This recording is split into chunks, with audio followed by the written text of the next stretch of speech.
कभी कभी इंसान से जीवन में अनजाने में ऐसी गलती हो जाती है कि उसको जीवन भर पछताना पड़ता है। उसकी इच्छा नहीं है वो काम करने की, फिर भी हो जाता है।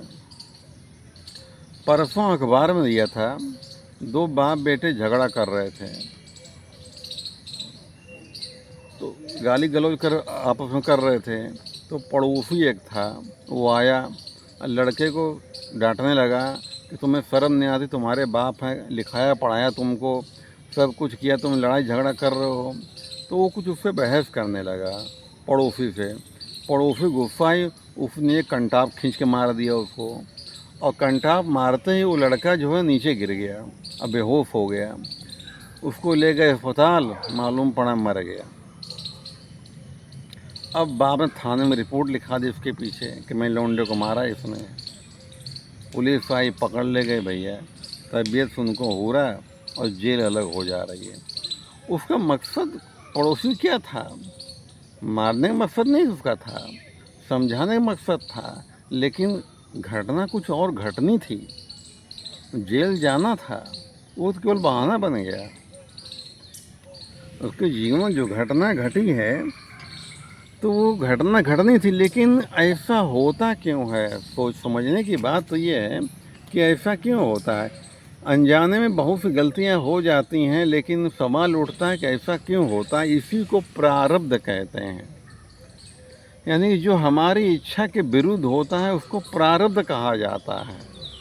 100 में से 75% हमारा इस जन्म का संचित कर्म होता है या कर्म कर रहे होते हैं, लेकिन 25% हमारा प्रारब्ध होता है। यानी कि जो हमारे इच्छा के विरुद्ध होता है वो हमारा प्रारब्ध होता है, और वो बड़ा मजबूत होता है, उसे कोई टाल नहीं सकता, कोई शक्ति नहीं टाल सकती।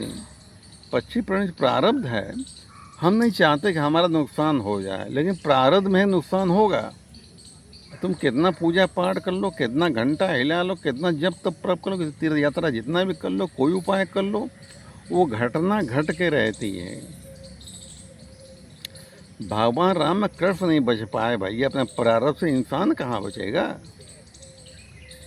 अब देखो जरा, भगवान कृष्ण थे, खुद भगवान स्वयं और उनके पिता को 7-8-10 साल जेल में रहना पड़ा।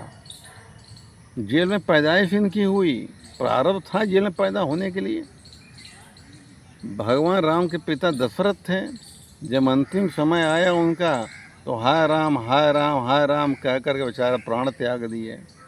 लेकिन भगवान के पिता थे, और कितनी एक प्रकार से बुरी मौत बोली जाएगी। जो बेटा चला गया, बाप तड़प रहा है, तड़प तड़प के मरे हैं, तड़प तड़प मरे हैं। भगवान राम के पिता, प्रारब्ध था, श्रवण कुमार का श्राप था उनके। भले भगवान के पिता क्यों ना हो, लेकिन प्रारब्ध वो बड़ा मजबूत होता है भैया, वो काटे नहीं कटता इंसान के जीवन में। कभी कभी इंसान के जीवन में ऐसी परिस्थिति आ जाती है कि उसकी बुद्धि नहीं करती काम, करें तो क्या करें। बड़े बड़े ज्ञानी लोग की बुद्धि नहीं काम करती है, ऐसी स्थिति आ जाती है। ऐसे समय में इंसान को धैर्य करना चाहिए, क्योंकि समय परिवर्तनशील है, सब बदलता है। सुख के बाद दुख, दुख के बाद सुख, ये प्रकृति का नियम ये है।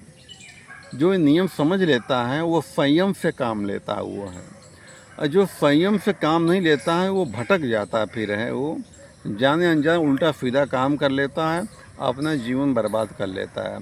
लेकिन जब स्थिति अपने विपरीत हो तो इंसान को धैर्य, संतोष, संयम से काम लेना चाहिए। तो कुछ समय के लिए आता है, और दुख इंसान के जीवन में कुछ समय के लिए आता है, लेकिन झकझोर देता है, बिल्कुल से है। और इंसान अगर समझदार है, संयम से काम लेता है, तो एक दिन ऐसा आता है उस दुख से मुक्ति मिल जाती है इंसान को है। धन्यवाद, आपका दिन शुभ।